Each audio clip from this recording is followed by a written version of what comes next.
I walked into our house that night expecting a quiet dinner with my wife. Instead, the lights flipped on and a loud surprise erupted around me. Balloons, banners, drinks. My living room looked like a Pinterest board exploded. Everyone I knew was there. My buddies from work, her yoga friends, even my old college roommate Jake. And right in the middle, holding a champagne glass like she was hosting the Oscars, stood Ashley, my wife.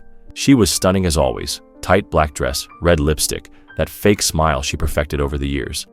"Happy birthday, babe," she beamed, planting a quick kiss on my cheek. Not the kind of kiss a wife gives her man, more like the kind you give a coworker on Secret Santa Day. That should have been my first clue. But I played along, smiled, hugged people, took shots. Everyone was so damn happy. Everyone but me. Something felt off. It wasn't just the vibe. It was her. Ashley was floating around the party like she didn't even know me. Every time I tried to get close, she was already on to someone else, whispering in ears, laughing a little too loud, holding onto people's arms a little too long. And then it happened. I went upstairs to grab my phone charger, left it in the bedroom. That's when I heard them, Ashley and her two closest partners in crime, Taylor and Madison, in the hallway bathroom, door half cracked. "He has no idea," Ashley giggled. "I still can't believe you're doing it tonight," Madison said. "I mean, come on, it's poetic," Ashley whispered. "Throw him one last birthday party, let him feel loved one last time, and then boom, papers on the table tomorrow morning." My heart stopped. "Does he even suspect anything?" Taylor asked. Ashley snorted. "Please, he's clueless. All he ever does is trust. Cute, but useless. After tonight, I'm out. I'm done pretending." The three of them burst into laughter. I stepped back, my hand shaking. Phone charger forgotten. I wasn't angry yet. I was numb, cold. I stood there listening to my wife, the woman I built a life with, treat me like a running joke. They talked more about Ryan, some gym guy. Apparently, he made her feel alive again. I didn't need the details, but they kept talking, kept rubbing it in. I walked back downstairs with a smile so fake my jaw hurt. My heart was screaming, but my face stayed still. No one could know. Not yet. And when Ashley raised her glass and called for everyone's attention, I knew exactly what I was going to do. "To my amazing husband," she began, "who always supports me, always loves me, and who I will always—" I cut her off. "Actually," I said, stepping up, "I have a toast too." Her smile wavered. "You do?" I nodded. "Yeah, but it's not for me. It's for you, Ashley." People were quiet now. Phones came out. Everyone thought I was about to propose again or something stupid. I turned to the crowd. "You see, folks, tonight I realized just how thoughtful my wife really is. She didn't just plan a birthday party, she planned a farewell party, because tomorrow she's serving me divorce papers." Gasps. Laughter stopped. Ashley's face went pale. "Don't worry," I continued. "I wasn't supposed to hear that, but I did. Every damn word about how I'm clueless, about how Ryan from the gym makes her feel alive, about how this is my final night as her husband." I held up my glass.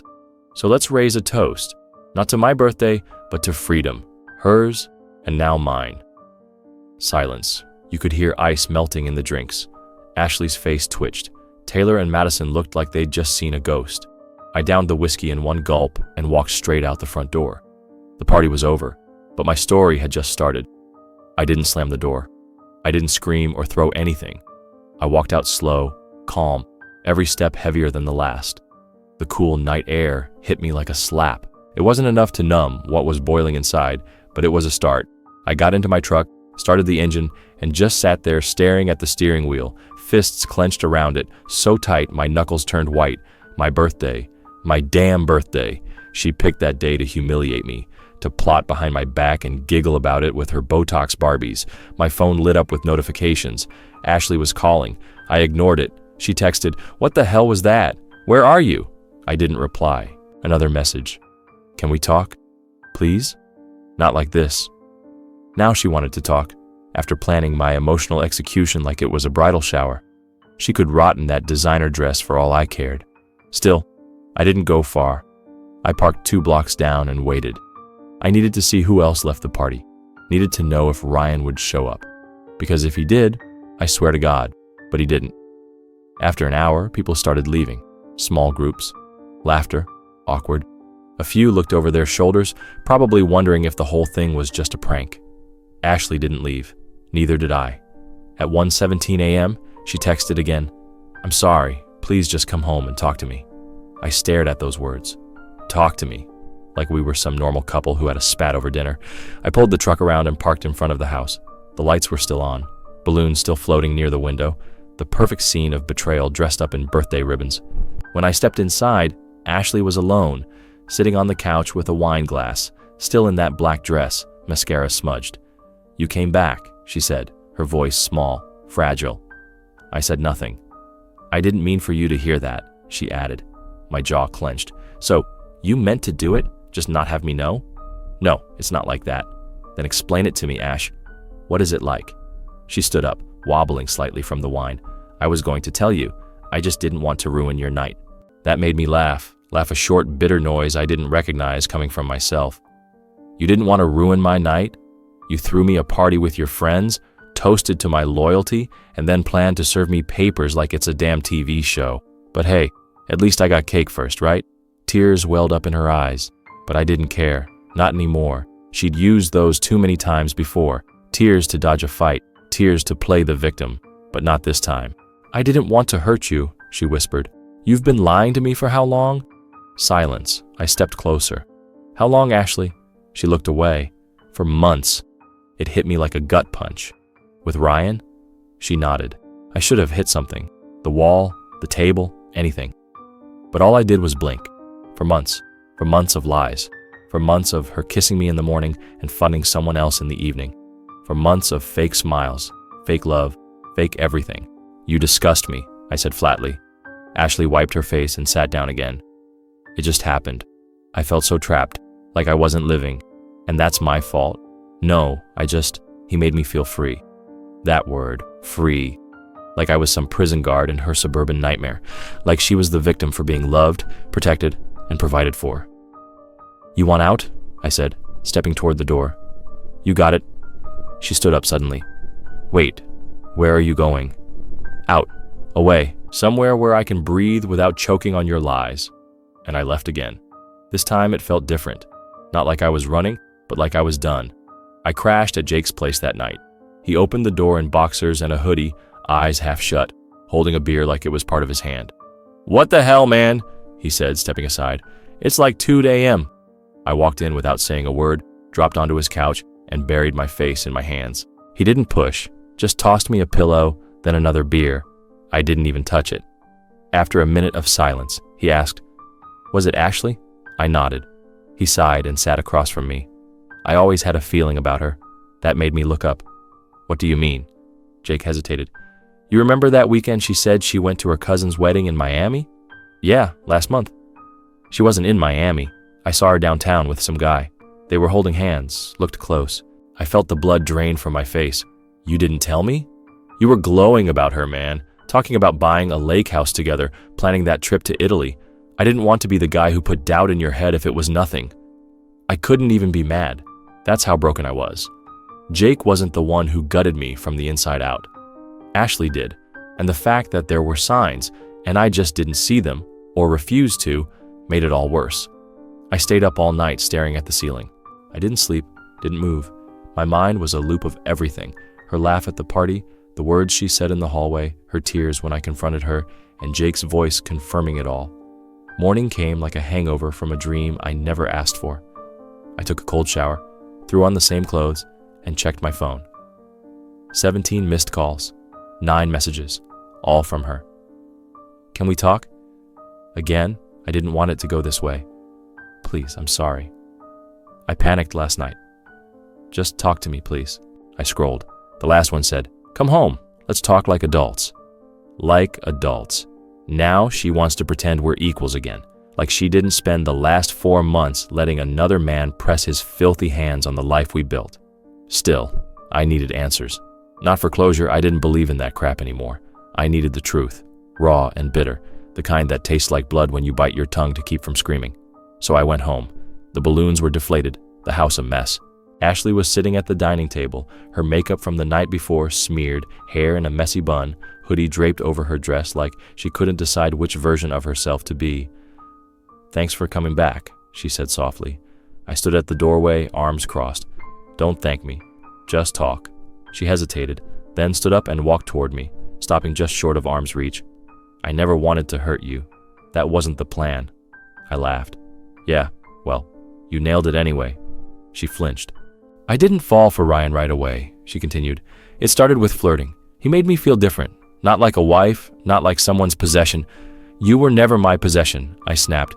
"You were my partner, my damn wife. But you never saw that, did you?" Her eyes darted down. She didn't deny it. "I used to dream about growing old with you," I said. "Now I can't even stand the sound of your voice." "I know," she whispered. "I know I ruined everything." I nodded slowly, letting her words hang in the air. Then I said what had been burning in my chest all night. "You didn't just ruin us, Ashley.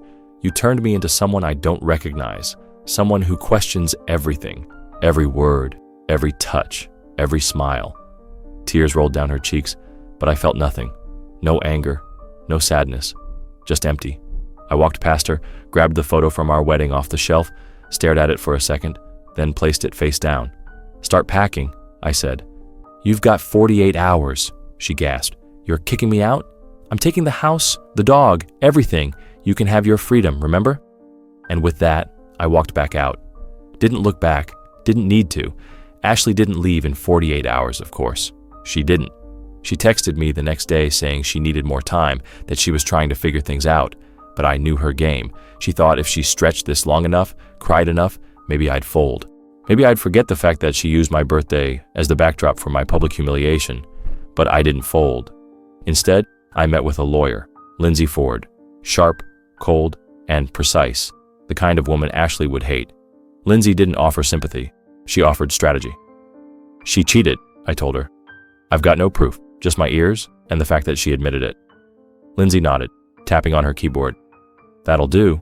But if we can dig anything up, photos, receipts, messages, it'll go a long way. Do you have access to her email?" That was the thing.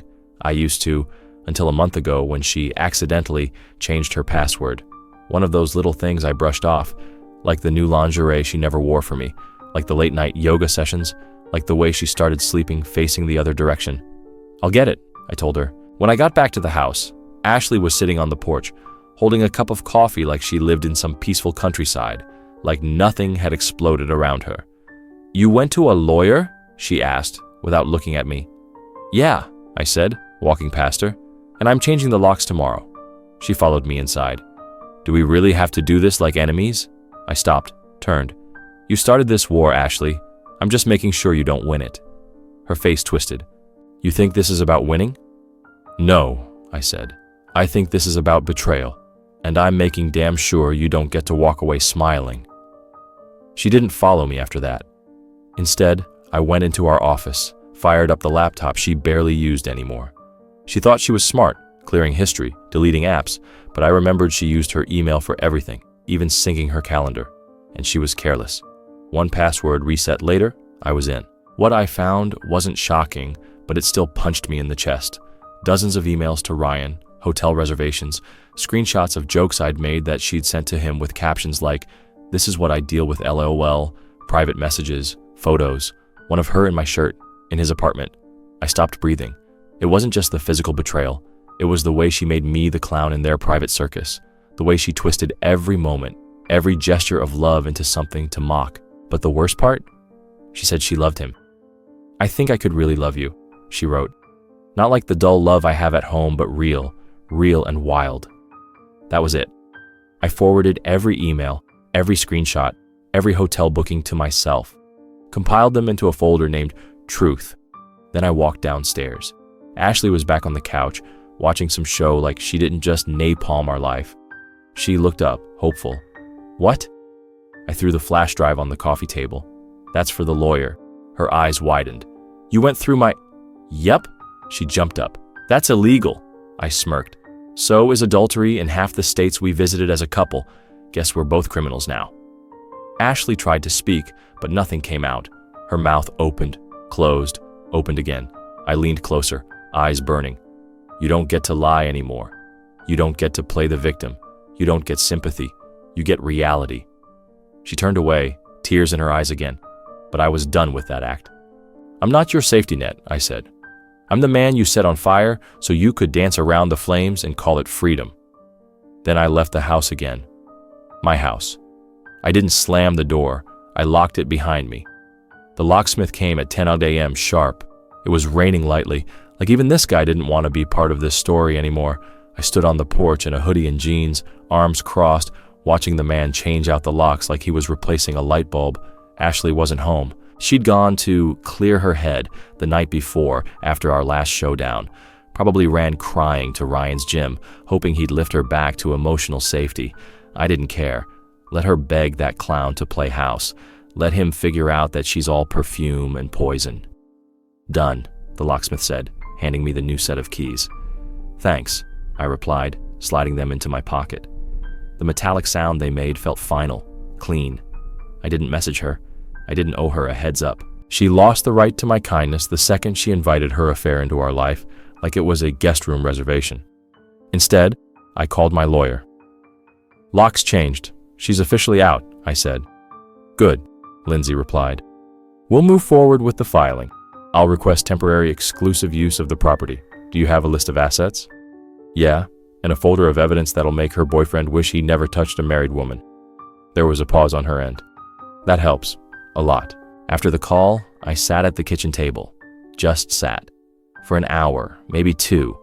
I stared at the empty seat across from me, the one she always used, legs tucked under her like a child. I used to make her pancakes on Sundays there. I used to kiss her forehead when she sipped coffee too hot. Now that seat felt like a ghost, and not the haunting kind, the disgusting kind, like a chair in a crime scene. The house was too quiet, so I went room by room and started packing up her things. Not carefully, not lovingly. I ripped clothes off hangers, dumped makeup into trash bags, yanked photo frames off walls. Every picture of us, gone. Every stupid quote she hung up, love lives here, shattered on the floor. I didn't rage. I didn't scream. I just executed the process. An hour in, I opened her drawer and found a box. At first I thought it was old jewelry, maybe one of the lockets I gave her that she hadn't bothered to wear since Christmas. But inside, love notes. Dozens of them. Not from me, from him. Written in sloppy handwriting, scented with her perfume, each one more nauseating than the last. You taste like danger, and I want more. I dream about you while he sleeps next to you. You deserve a man who makes you scream in every way. I closed the box, taped it shut, marked it Ryan's trash. The irony. I kept trying to figure out when she changed, when the woman I loved vanished and this cold, manipulative version of her appeared. But reading those notes, I realized something brutal. She hadn't changed. She'd always been this. I just didn't want to see it. By the time she got home that evening, her bags were lined up by the front door. 3 black garbage bags and 1 pink suitcase. Ashley stepped inside, saw the mess, and froze. You locked me out? No, I freed myself. She looked at the bags. You went through my stuff. I did more than that. I stripped the disease out of my house. Her mouth twisted, trying to find a way to fight back, to claw her way into an argument where she could win. You think this makes you strong? She hissed. Throwing me out like I'm garbage? No, Ashley, I said coldly. What made me strong was staying loyal to someone who didn't deserve a second of it. What makes me smart is finally cutting you out like a tumor. She stared at me, but I didn't blink. You're going to regret this, she said quietly. No, I replied, stepping past her and opening the door. You are. And with that, I tossed her pink suitcase outside. She followed. The door shut behind her, and this time, I did lock it. I thought that would be the end of it. She was gone. The house was mine again. The silence didn't feel hollow anymore. It felt clean, like detox, but I should have known better. People like Ashley don't leave without trying to take something with them. 2 days after I threw her out, I got an email from her lawyer. She was demanding half the house, half the savings, even custody of Bentley, our Labrador, who she never even walked unless it was for Instagram. Suddenly, the same woman who laughed about leaving me behind was trying to carve up my life like she still owned it. I stared at that email for 10 minutes. Then I forwarded it to Lindsay with one line. Time to bury her. We filed a counterclaim the next morning. Every photo, every email, every receipt was cataloged and labeled. Lindsay was a machine, cold and calculating, exactly what I needed. She smiled once while reading one of the notes from Ryan. This one's gold, she said, waving a screenshot. She admits he stayed over while you were out of town. That's infidelity with timestamps. Good. I replied, She wanted to burn the bridge. I'm just making sure she can't swim back across. Later that week, I saw Ashley again. Not by choice. I was coming out of the grocery store, milk, eggs, dog food, the basics, and she was just there, leaning on her car like she was posing for a rom-com poster. Tight jeans, leather jacket, smirk like nothing had happened. "Hey," she said. I walked past her like she was a stranger. I said, "Hey," she snapped. I stopped, turned. "What?" She stepped forward. "You're really doing this? The whole scorched earth thing?" "I gave you years of my life." "And I gave you everything," I said. "You just gave me Ryan." She rolled her eyes. "He's not even in my life anymore." I raised an eyebrow. "Oh? What happened? He realized side pieces don't make good wives?" That one hit. She flinched. "Good. Don't be cruel," she whispered. "You planned a divorce behind my back and served it with cake," I said. "Cruel was your specialty." She looked down, arms crossed. "I didn't mean for it to go like that." I stepped closer. "But you meant for it to go. You plotted my goodbye while I was planning our anniversary." She didn't respond, just stood there looking smaller than I'd ever seen her. "Here's the part you didn't expect," I continued. "You thought you could break me. You thought I'd fall apart and beg you to stay. But instead, I'm rebuilding without the weight of your lies." Ashley blinked fast like she was holding back tears. But I wasn't playing that game anymore. "Oh, and by the way," I added, "Bentley stays with me. He actually loves me back." I walked away before she could say anything else. I was halfway to my car when she called out, "You think this makes you better than me?" I turned, smiled coldly. "No, just cleaner." That night, I finally did something I'd been putting off. I opened the safe in the closet, pulled out our wedding album, and I burned it. Page by page, I fed it into the fireplace. Our first dance, our honeymoon, her fake smile in every damn photo, ashes. As the last page turned black and curled into smoke, I felt lighter, not healed, but finally healing.